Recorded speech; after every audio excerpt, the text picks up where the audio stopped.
Primeira delas, a presidenta não tem condições de questionar moralmente o presidente Michel Temer. Porque o presidente Michel Temer era o melhor homem do mundo ao compor a chapa de vice-presidente.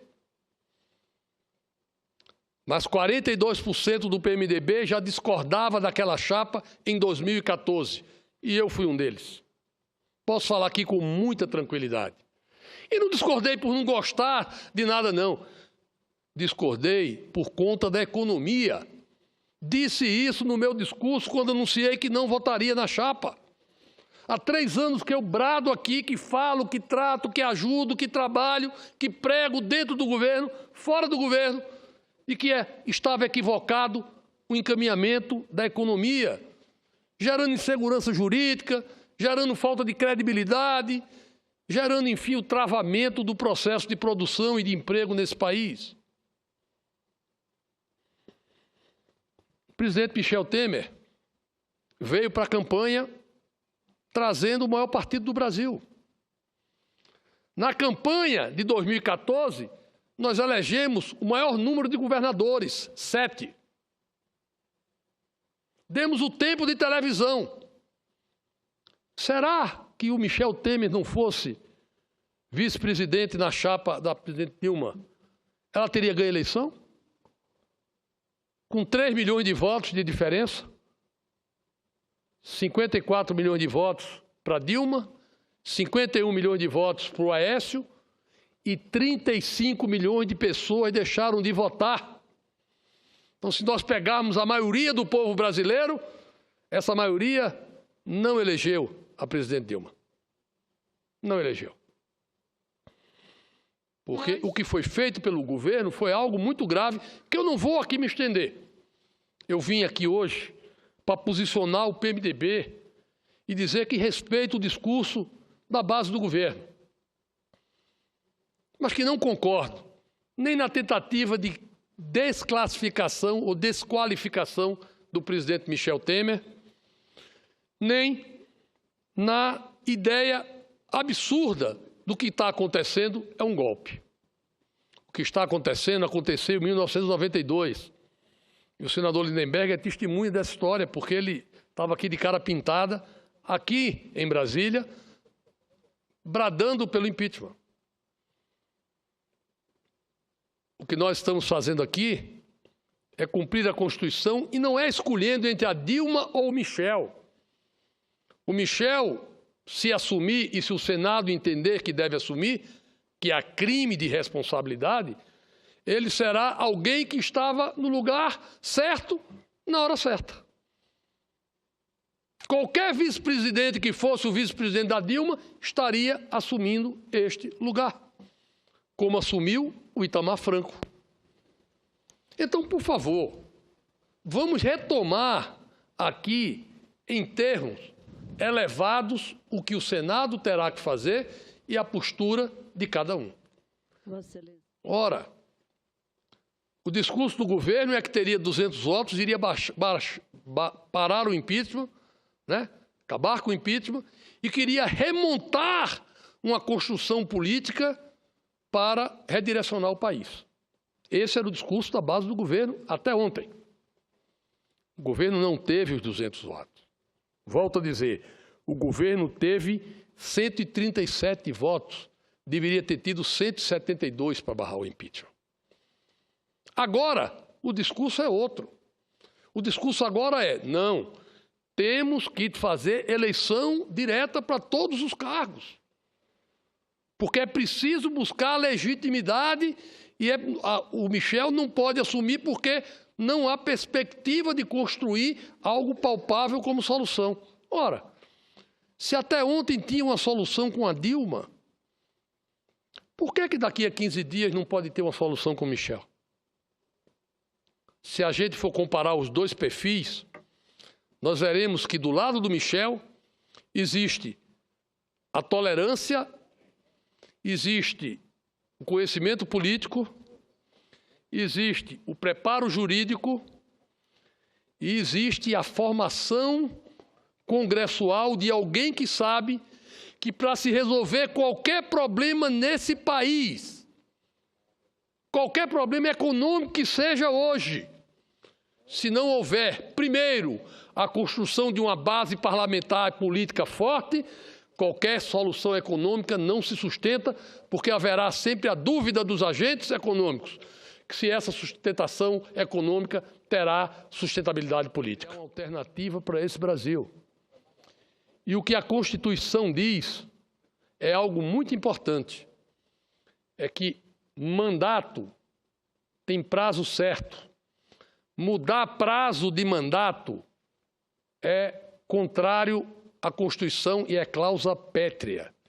Ninguém pode reduzir tempo de mandato nem ampliar tempo de mandato. Portanto, a Constituição diz que a próxima eleição no Brasil é este ano, em 2016, para prefeito e vereadores. E em 2018, gerais, federais e estaduais. É isso que está previsto e é isso que vai acontecer. Qualquer saída dessa é, aí sim, tentativa de golpe, porque é tentativa de encurtar mandatos no regime fora da Constituição. Quero terminar fazendo aqui a nossa população. Portanto, eu quero aqui registrar o meu posicionamento, lamentando, mais uma vez, o posicionamento da presidenta Dilma, lamentando aqui algumas colocações da base do governo, mas eu entendo que quando faltam argumentos, sobram ataques. É natural. Natural. A gente está acostumado na política há muito tempo.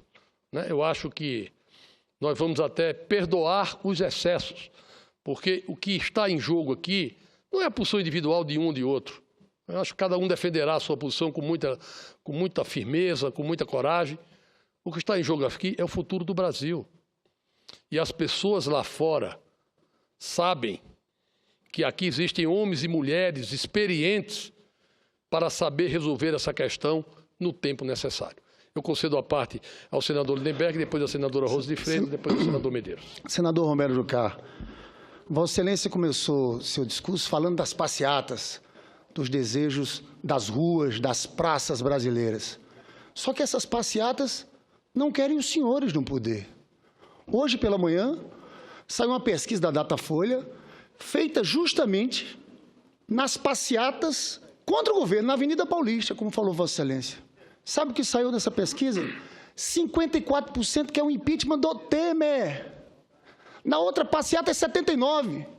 Aí vamos lá, pesquisa da Datafolha semana passada. Quando bota o Temer como candidato, eleição presidencial dá 1%, 2%. E 60% quer o impeachment.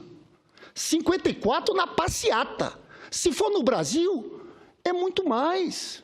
Vossa Excelência, ontem foi um dia corrido, mas as passeatas caíram muito. As passeatas contra o governo. Sabe por quê? Porque as pessoas começaram a perceber que quem entra no lugar da Dilma é Michel Temer e Eduardo Cunha, que vira o vice, que vira o segundo na linha sucessória. Foi isso que aconteceu. Senador Romero Jucá, com o respeito que Vossa Excelência sabe que eu tenho ao senhor, Temer não aguenta 3 meses de governo. Quem disse que nós vamos ter estabilidade está enganado. Porque basta ele sentar na cadeira, que é o povo brasileiro que vai pedir a saída dele. Esse movimento que Vossa Excelência falou de direta já, não somos nós. Mas ele sentar na cadeira, vai vir, porque não tem legitimidade. É fruto de um processo de golpe, de levar o Brasil à frente. Os senhores não vão aguentar a pressão das urnas. É Temer assumir e começar um grande movimento nacional pela retirada desse governo ilegítimo. Nós não vamos reconhecer um governo fruto de um golpe parlamentar fajuto conduzido por Eduardo Cunha. Bom, senador Lindenberg, vamos aqui por partes, porque eu não vou deixar sem resposta a Vossa Excelência de forma nenhuma. Primeiro dizer que o que está em jogo não é a condição eleitoral do Temer. O Temer foi eleito na chapa com a Dilma. O que está definindo a posse dele é a Constituição. E me desculpe, qualquer um que esteja no mesmo julgamento, junto com a leitura da presidenta Dilma, estará condenado ao inferno hoje pela questão popular. pode ser um santo. Não é? Por quê? Porque o que você acha do impeachment da Dilma? 80%. E do Michel, que é o vice dela? 60%. Claro, isso é indução de resposta, me desculpe. Nós vamos saber se houver aqui efetivamente o afastamento, eu não estou prevendo isso, né? Mas se houver o afastamento, nós vamos saber do tipo de aprovação do governo eventual do Michel daqui a 6 meses. Agora, de uma certeza eu tenho. Hoje a Dilma é uma certeza de desastre. O Michel pode ser uma possibilidade de acerto.